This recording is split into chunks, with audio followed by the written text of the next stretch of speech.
اس میں وہ قوت نہیں ہوتی جو آپ تحقیق کر کے فیصلہ کر کے متعین کرتے ہیں، اس میں جو قوت اس میں ہوتی ہے۔ اچھا حضرت جی، یہاں پر ایک اور سوال اٹھتا ہے کہ بہت سارے ہمارے علماء اکرام اس بات سے روک دیتے ہیں، وہ کہتے ہیں کہ آپ تحقیق میں پڑھو گے تو آپ ایمان سے خارج ہو جاؤ گے۔ وہ اس لیے روک دیتے ہیں کہ ہم سے ہی پوچھتے رہو، ہمارے محتاج رہو۔ صحیح۔ دین یہ نہیں ہے کہ آپ میرے محتاج ہو جائیں، دین یہ ہے کہ آپ براہ راست اللہ سے آشنائی پیدا کریں۔ سبحان اللہ۔ نبی کریم صلی اللہ علیہ وسلم کی ذات درمیان میں آ جاتی اور لوگوں سے کہتی کہ تم میں تو اہلیت نہیں ہے کہ تم اللہ سے کلام کر سکو، تم باتیں مجھ سے کرو، میں تمہاری باتیں اللہ کو پہنچاؤں گا۔ بات بنتی تھی، بالکل صحیح۔ لیکن آپ نے فرمایا یہ ہر بندے کا تعلق براہ راست اللہ سے، اور میری ذمہ داری یہ ہے کہ جو آئے اسے اللہ کے روبرو کر۔ سبحان اللہ۔ لہذا جو آیا اس نے سجدہ براہ راست اللہ کو کر کے اپنی گزارشات براہ راست اللہ سے پیش کی۔ تو دین یہ ہے کہ بندے کو اتنا بتایا جائے کہ از خود وہ اپنی ذمہ داری پر اپنے اللہ کے حضور پیش ہو۔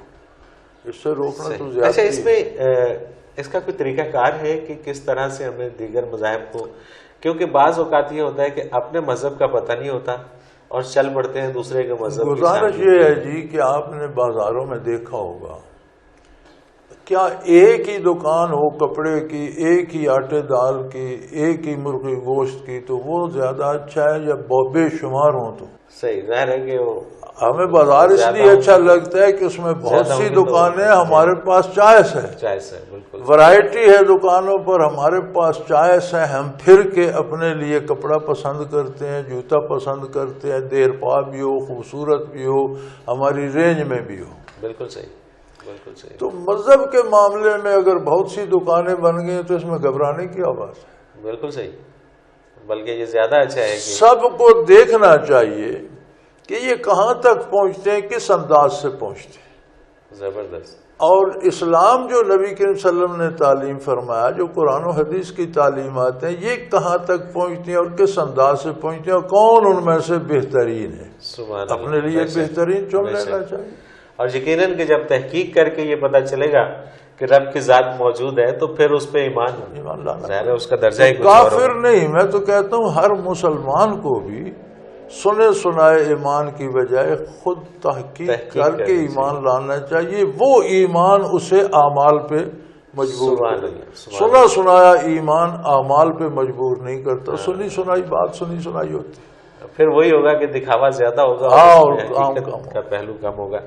طارق محمود قریشی منور کالونی سرگودا سے یہ کہتے ہیں جی، ایک عام اصطلاح ہے کہ جادو برحق ہے، لفظ برحق سے کیا مراد ہے، اور کیا واقعی جادو ایسا ہی ہے، برحق ہے؟ جادو باطل ہے، جادو باطل ہے، باطل ہے، کفر ہے، کبھی کفر ہے، کبھی بدترین گناہ ہے۔ صحیح۔ اگر جادو میں ایسے کلمات شامل ہوں جو کفریہ ہوں تو جادو کفر ہو جاتا ہے۔ صحیح۔ ورنہ جادو کسی کی بھلائی کے لیے تو ہوتا ہے، ایذاء کے لیے ہوتا ہے، اس لیے حرام ہے۔ اب یہ برحق کہنے والوں نے ایک بات گھڑ لی ہے کہ حضور صلی اللہ علیہ وسلم پر جادو کیا گیا اس لیے جادو برحق ہے۔ بھی حضور کو جس چیز سے ایذاء دے گی وہ برحق ہے، یہ باطل ہے۔ صحیح، بالکل صحیح۔ یہ تو الٹی بات ہوگی، یہ تو بالکل الٹی بات ہے۔ اچھا، اب جو حضور اکرم صلی اللہ علیہ وسلم پر ایک یہودی نے جادو کیا، آپ کے سر مبارک کے منہ مبارک لے کر کسی کنگھی میں الجھا کر اس پر گریں لگا کر ایک اندھے کنویں میں اس نے پھینک،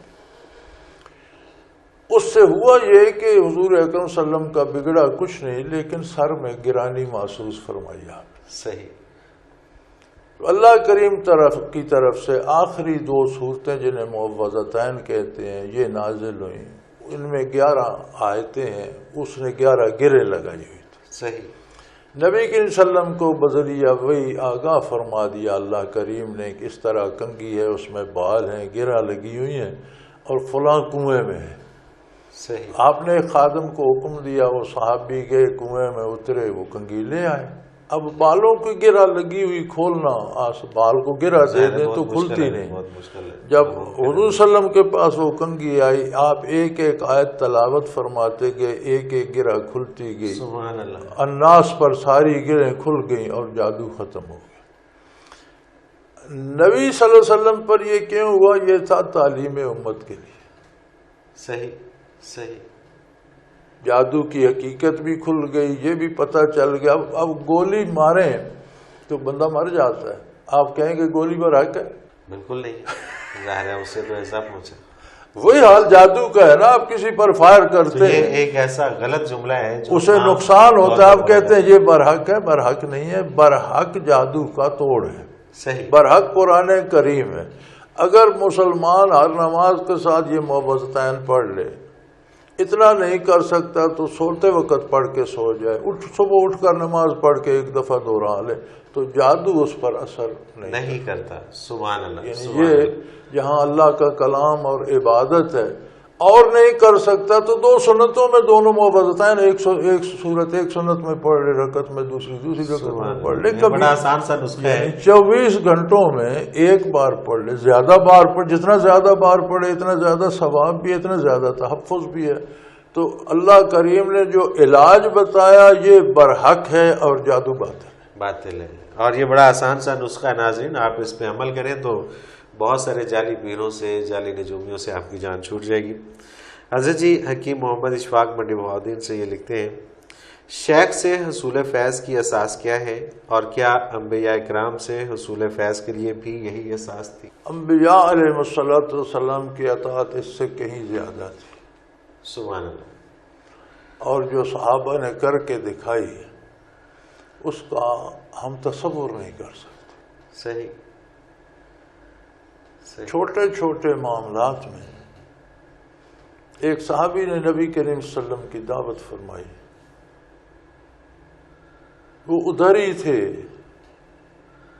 تو بیٹا فوت ہو گیا، ننا بچہ تھا، اسے کوئی ایسا ہارٹ اٹیک ہوا کیا. اب ان کی اہلیہ نے بچے کو بستر پہ لٹا کے چادر وادر ڈال دی. شام کا وقت تھا، اگلے دن دعوت تھی. تو رات کو ہوا ہے نہیں بتایا. میاں بڑی بیوی بڑے خوش و خرم راز بسر کی، صبح نہا دھو کر دعوت کے لیے چلے گئے. انہوں نے دعوت بنائی تو پوری دعوت کھلانے کے بعد، فارغ کرنے کے بعد انہوں نے عرض کی کہ بچہ رات فوت ہو گیا تھا، اس کا جنازہ کیا. اللہ اکبر. آپ اطاعت کا اندازہ لگائیں. اللہ اکبر.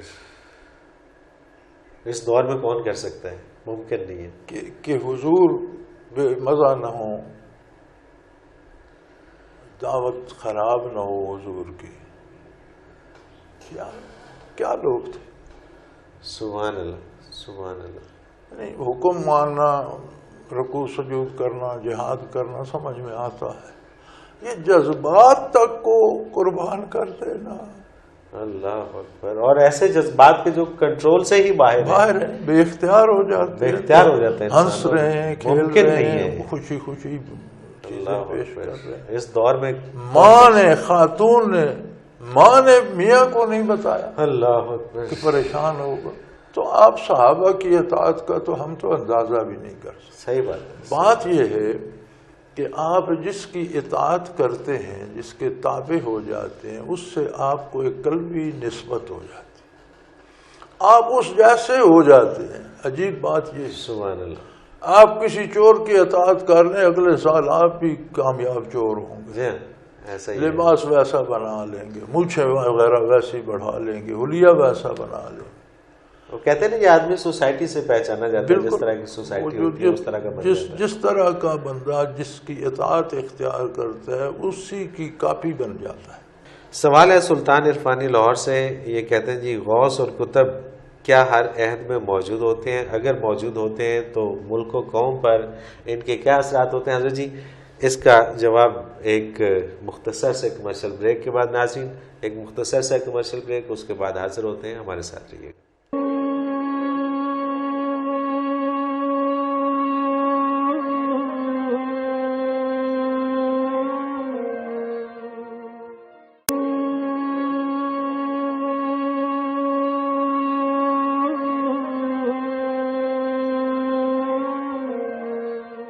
پروگرام میں ایک بار پھر خوش آمدید ناظرین. آپ کے سوالات اور رہنمائی کے لیے ہمارے ساتھ موجود ہیں حضرت امیر محمد اکرم عوان صاحب. مفکر قرآن ہیں، مفسر قرآن ہیں، شاعر ہیں، ادیب ہیں، بہت سارے حوالے ہیں. حضرت جی وقفے سے پہلے ایک سوال سلطان عرفانی صاحب لاہور سے کہ غوث اور کتب کیا ہر عہد میں موجود ہوتے ہیں؟ اگر موجود ہوتے ہیں تو ملک و قوم پر ان کے کیا اثرات ہوتے ہیں؟ گزارش یہ ہے جی کہ کیا چاند، سورج، ستارے، سیارے ہر عہد میں موجود نہیں ہوتے؟ بالکل موجود ہوتے ان کے اثرات فضا پر، زمین پر، نباتات پر، حیوانات پر، جمادات پر، ہر چیز پر مرتب ہوتے ہیں. اسی طرح روحانی نظام حیات کے یہ سورج، چاند، ستارے ہیں، سبحان اللہ سبحان اللہ، ہر عہد میں موجود رہتے ہیں اور جو اثرات ان کے ہونے چاہیے وہ جاری رہتے ہیں. اب آپ سورج نکلے ہوئے اور آپ ایک غار میں چلے گئے، آپ کہتے ہیں مجھے سورج کی روشنی نہیں پہنچ رہی، تو یہ اپنا قصور ہے، اس میں سورج کا قصور زمانے میں غوث موجود ہے، اقطاب موجود ہیں، لیکن آپ غار میں گھسے ہوئے ہیں شیطان کے پیچھے، تو آپ کے غوث کہاں گیا؟ بے شک آپ اپنے آپ کو بھی تو سورج کے سامنے لائیں. بے شک بے شک، تو اصل جو قصور ہے وہ یہاں ہے. صحیح. ہم بحیثیت فرد یا بحیثیت قوم کہتے ہیں جی ہمارے عہد کا غوث کہاں ہے، لیکن ہم خود شیطان کے اتباع میں غار میں گھسے ہوئے ہیں. تو ہم وہاں سوال کرتے ہیں سورج کدھر ہے؟ ہاں تو پھر ظاہر ہے کہ سورج کا قصور نہیں ہے، قصور. اچھا اسی سے ملتا جلتا ایک سوال ہے. احمد علی ہیں فیصل آباد سے، یہ کہتے ہیں کیا کوئی شخص محنت کر کے غوث، کتب یا ابدال بن سکتا ہے؟ دیکھیں جی محنت تو شرط ہے، صحیح. دین نام ہی مجاہدے کا ہے. سبحان اللہ. یعنی آپ کو زندگی کے لیے محنت کرنا پڑتی ہے، روزی کمانے کے لیے، لباس بنانے، پہننے کے لیے، نہانے دھونے کے لیے کرنا پڑتا ہے. جس طرح آپ مادی دنیا میں سمجھتے ہیں کہ محنت کے بغیر کوئی کام نہیں بنتا، اسی طرح دین اور روحانی دنیا بھی محنت کے بغیر بات نہیں ہوتی. محنت ہر بندہ کرتا ہے. اب ہر بندہ پڑھتا ہے، کوالیفیکیشن حاصل کرتا ہے، پی ایچ ڈی کر لیتا ہے کسی شعبے میں. اب یہ حکومت کی مرضی کہ اسے وہ کوئی شعبہ اچھا دیتی ہے یا عہدہ دیتی ہے یا نہیں دیتی، یہ تو حکومت کی مرضی ہے کہ ایک ایم اے کو وہ سربراہ بنا دیتی ہے، پی ایچ ڈی اس کے ماتحت نوکری کر رہا ہوتا ہے. تو یہ تو اللہ کی مرضی ہے. جو یہ مقامات اور مراتب ہیں یہ من جانب اللہ عطا ہوتے. بالکل صحیح. محنت ہر بندے کو کرنی چاہیے. محنت اس سے مشروط نہیں ہوتی کہ ہم محنت کر رہے ہیں مجھے وزیر اعظم ہونا چاہیے، یہ شرط ہم آج نہیں کر سکتے. بالکل صحیح. یعنی کہ محنت ضروری ہے، اس کے بعد اس کی عطا اللہ کی عطا ہے، کس کو کیا دیتا ہے. حضرت جی ایک اور بڑا اہم سوال ہے، اور ناظرین اگر آپ بھی اپنا کوئی سوال ہمیں بھیجنا چاہیں تو اسکرین پہ بار بار ایک نمبر ابھرتا ہے، آپ اسے نوٹ کر لیجئے. آپ اس نمبر پر ہمیں ایس ایم ایس کر کے اپنا سوال بھیج سکتے ہیں. نمبر ہے 033349555021. اور اسی طرح سے آپ ہمیں ای میل بھی کر سکتے ہیں. ایڈریس ہمارا نوٹ فرما لیجئے almurshid313@hotmail.com. حضرت جی سوال بڑا زبردست ہے اور مجھے تو بڑا انٹرسٹنگ لگا. رفاقت الوی ہے راول پنڈی سے، کہتے ہیں جی چین کمیونزم، مغرب کیپٹلزم اور بھارت سیکولرزم کو اپنی ترقی کی بنیاد مانتے ہیں، جبکہ یہی اقوام پاکستان کو ترقی کی راہ میں کھڑا ہونے میں اسلام کے عمل دخل کو ایک بڑی رکاوٹ ٹھہراتی ہیں. ایسے میں وہ کوریا اور ترکی کی ترقی کی مثال دیتے ہیں، جہاں نظام بناتے وقت مذہب کو سیاست سے اور حکومتی سسٹم سے مکمل طور پر الگ کر دیا جاتا ہے. کیا واقعی پاکستان اسلامی جمہوریہ پاکستان ہونے کی وجہ سے ترقی میں سست روی کا شکار ہے؟ بڑا ضروری، دلچسپ تو نہیں، ضروری سوال کہوں گا میں. بالکل صحیح بات ہے، اور کہ اس بات کو سمجھنا چاہیے. گزارش یہ ہے کہ جب اسلام آیا دنیا کہاں تھی؟ جہالت کے اندھیروں میں گم تھی. امریکہ اور اس وغیرہ فار ویسٹ کو دا وائلڈ ویسٹ کہتے، 2 دفعہ وائلڈ ویسٹ. یورپین اقوام کو دا کیو مین، غاروں میں رہنے والے لوگ، انہیں ایک کمرہ بنانا نہیں آتا تھا. صحیح بات ہے. افریقہ میں بندے شکار کر کے کھائے جاتے تھے. چین میں وسط ایشیا میں ہر طاقتور کمزور کو لوٹ لیتا تھا، بیویاں تک چھین کے بیٹیاں تک لے جاتے تھے، غلام بنا لیتے تھے، قتل کر دیتے تھے۔ وہ میں پڑھ رہا تھا وسط ایشیا کی تاریخ، تو ایک بندے کا وہ گھر پہ نہیں تھا، تو پیچھے سے کسی نے شب خون مارا، بندے قتل کر گیا، کچھ درختوں پہ چڑھ کے چھپ گئے، 10-5 بچ گئے، عورتیں پکڑ کر لے گیا، مال لوٹ کر لے گیا۔ تو پریشان بیٹھا، آنسو گر رہے تھے۔ اس کا ایک دوست آ گیا، اس نے کہا کیا ہوا؟ اس نے کہا دیکھو میرے ساتھ یہ ہوا۔ تو اس نے کہا رو کیوں رہے؟ اپنے سے کسی کمزور کو لوٹ لو اور اپنا گھر بسا لو۔ اللہ اکبر، یہ سسٹم تھا اس وقت۔ This was the life style. صحیح۔ ہندوستان میں زندہ عورتوں کو ساتھ جلایا جاتا تھا، بندروں اور سانپوں کو پوجا جاتا تھا، اور انسانوں کی قربان، انسان ذبح کیے جاتے تھے بتوں کے سامنے۔ جی یہی عالم تھا۔ بالکل۔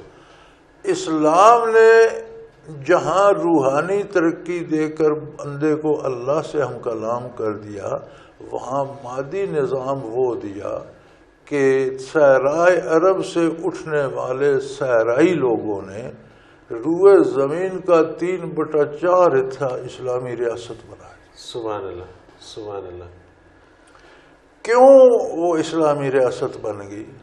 اس لیے کہ اسلام عین انسانی مزاج کے مطابق ہے، ہر فرد کے حقوق کا تحفظ کرتا ہے، ہر فرد کے فرائض متعین کرتا ہے، اور ہر بندے کو اتنا فریضہ دیتا ہے جتنی اس میں استطاعت ہے۔ بالکل صحیح بات ہے۔ جب اسلامی ریاست عروج پر تھی، صحیح، ایک حد پر فاروق اعظم نے رضی اللہ تعالیٰ عنہ فتوحات روک دی تھی کہ وہ ریاستیں جو ہم سے چھیڑتی تھی سب فتح ہو گئی، ہمیں ان کا انتظام کرنا ہے، ہمارے پاس 3/4 دنیا آ گئی ہے، اگر دوسرے ہم سے چھیڑتے نہیں تو ہم انہیں نہیں چھیڑتے، تبلیغ کریں گے، اسلام پہنچائیں گے، وہ مانیں بہت بہتر، نہ مانیں ان کی مرضی، ہماری ان سے جنگ نہیں ہوگی، چھیڑیں گے تو ہوگی۔ بالکل صحیح۔ یعنی اسلام نے جتنی روئے زمین کو فتح کیا، یہ دفاعی جنگیں لڑ کر فتح کی۔ سبحان اللہ، بے شک بے شک۔ اچھا، ان میں جو نظام بنا، کیا وہ دنیا کی کامل ترین اور عروج ترین پر سلطنت نہیں تھی؟ No doubt, no doubt. تو پھر آج ہم اسلام سے ترقی کیوں نہیں کر سکتے؟ ہندوستان میں مغلوں کی حکومت رہی آخر میں، پھر اس کے بعد سکھا شاہی آئی، ابتری آئی، پھر اس کے بعد انگریز آئے۔ تو جب انگریز آئے تو مغلوں کے زوال کو تقریباً 1 صدی بیت چکی تھی، برائے نام بہادر شاہ ظفر بیٹھا تھا، قلعے کے اندر حکومت تھی، کوئی نظام نہیں تھا، کچھ نہیں تھا۔ جب انگریزوں نے سکھوں سے بھی پنجاب لے لیا، سارے ہندوستان پہ قبضہ کر لیا، تو اس وقت لارڈ میکالے نے اپنی اسمبلی میں برطانیہ میں جو تقریر کی ہندوستان کے بارے، اس وقت وہ کہتے ہیں کہ I have traveled the east to west and from north to south of India. I have seen no thief, no beggar. کیا بات ہے، یہ ان کے اپنے کلمات ہیں۔ یعنی 100 سال گزر جانے کے بعد بھی اثرات یہ تھے کہ 100 سال بعد بھی ہمالیہ سے دکن تک اور بنگال سے آپ کے بلوچستان کی آخری حد تک کوئی چور اور کوئی گداگر نہیں تھا۔ یہ کیا تھا؟ جو اسلامی نظام درمیان میں اکبر نے اسے خراب کیا، دین الہی جاری کیا، لیکن پھر وہ واپس اپنی جگر پر آ گئے۔ بالکل صحیح۔ اور اورنگزیب عالمگیر نے جو ملکی ضابطۂ قوانین عدالتی بنایا تھا، وہ عالمگیری فتاوی عالمگیری پر آج بھی علماء فتویٰ دیتے ہیں، یہ ملک کا آئین و دستور تھا۔ صحیح، بالکل صحیح۔ مغربی اقوام نے یا کوریا نے یا چین نے یا جس نے ترقی کی، آپ ان کے وہ اصول دیکھیں کہ کن اصولوں پر انہوں نے ترقی کی۔ بالکل صحیح۔ بنیاد آپ کو ملے گی کہ ہر آدمی اپنی ڈیوٹی پوری کرے، بنیاد آپ کو ملے گی کہ کوئی رشوت نہ لے، کوئی ناجائز رعایت کسی نہ کی جائے، کم نہ تولا جائے، کوالٹی کم نہ کی جائے، یہی چیزیں نہیں ہیں؟ بالکل ایسے ہی۔ تو یہ چیزیں تو اسلام نے دیں اور ان اقوام نے اسلام سے لیں۔ بے شک۔ اب ہم نے لیبل اسلام کا لگا رکھا ہے، اندر ہم نے سارا کفر بھر رکھا ہے۔ بلدیانتی ہم کرتے ہیں، ڈیوٹی ہم نے۔ یار اس ملک میں آپ دیکھیں 9 دن بینک بند ہیں، دنیا کے کسی ملک میں تصور کیا جا سکتا؟ پچھلے دنوں عید کی چھٹیوں میں 9 دن بینک 9 دن بینک تک بند ہیں یار. ہم بیٹھے ہیں, ہمیں پیسے ضرورت ہیں, پیسے اپنے ہیں. ہاں جی, اور وہ نہیں نکلوا سکتے. حادثہ ہو جاتا ہے, بندے کو ہسپتال لے جانا ہے, پیسے کہاں سے ہیں جی, بینک میں چھٹی ہے. یار کوئی اللہ کا خوف کرو. ہم نے نام اسلامی رکھا ہوا ہے, اب اندر سارا کفر بھر کے اوپر صبر چادر باندھ کر کہتے ہیں اسلامی چوری ہم کرتے ہیں, کام چوری ہم کرتے ہیں, رشوت ہم کھاتے ہیں, رشتہ داروں کو عہدے دیتے ہیں, مستحقین کو نہیں دیتے. ہم نے اسلام کے اصول چھوڑ دیے, نام اپنا لے. انہوں نے اسلام قبول نہیں کیا, کلمہ نہیں پڑھا, اصول اپنا لیے. اب قانون یہ ہے کہ جو اسلامی اصول پر عمل کرے گا وہ مومن ہے یا کافر, دنیا کا فائدہ اس کو بھی ہو.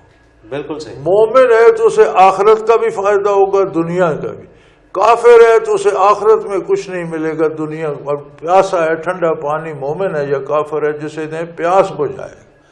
مومن پی کر الحمدللہ کہے گا, اسے آخرت میں بھی اجر ملے گا, کافر کو آخرت میں کچھ نہیں. تو جتنے لوگوں نے ترقی, جتنی قوم نے کی ہے, ان کے ترقی کے اصول نکالیں اور اسلام کی تعلیمات پڑھیں تو یہ سب اسلام کے خوشہ چین ہیں. انہوں نے اسٹڈی کی کہ اسلام اتنے تھوڑے عرصے میں اتنی دنیا نے کیوں قبول کیا. بے شک. پھر ان کا جواب آیا کہ لوگوں کے حقوق کا تحفظ ہوا, کسی پر ضرورت سے زیادہ بوجھ نہیں ڈالا گیا, لوگوں کی زندگیاں محفوظ بھی ہو گئیں, آسان بھی ہو گئیں. تو انہوں نے وہ نظام اپنا لیے. آج جتنا اسلام یورپ اور امریکہ میں ہے, اتنا اسلام آپ پاکستان میں لے آئیں تو آپ ان سے آگے نکل جائیں گے. بلکہ آپ پاکستان کی تو وہی صورتحال جس طرح آپ نے مثال دی کہ اب تو اگر بڑے کسی نے ظلم کیا ہے تو آپ چھوٹے پہ ظلم کر رہے ہیں. یہی سلسلہ چل رہا ہے کہ اوپر سے ظلم شروع ہوتا ہے اور نیچے تک جاتا ہے.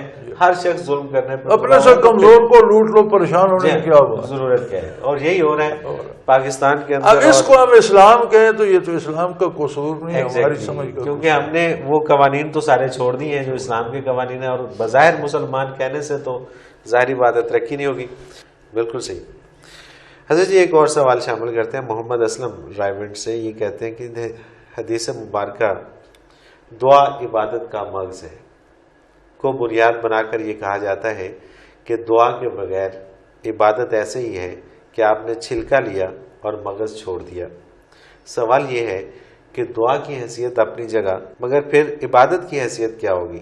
عبادت کیا ہے؟ صرف نماز روزہ عبادت نہیں. عبادت ہر وہ کام ہے جو آپ اللہ و اللہ کے رسول کے دین کے مطابق.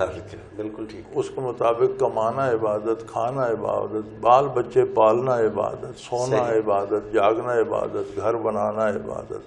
ہر کام یا عبادت ہے یا نافرمانی. بالکل صحیح بات. ہر عمل جو بھی انسان نے. اب عبادت جو ہے یہ بجائے دعا کیا ہے؟ صمیم قلب سے اللہ کی بارگاہ میں اپنی گزارشات پیش کرنا, اپنی مشکلات کا حل چاہنا, اپنی رکاوٹوں کا حل چاہنا. صحیح.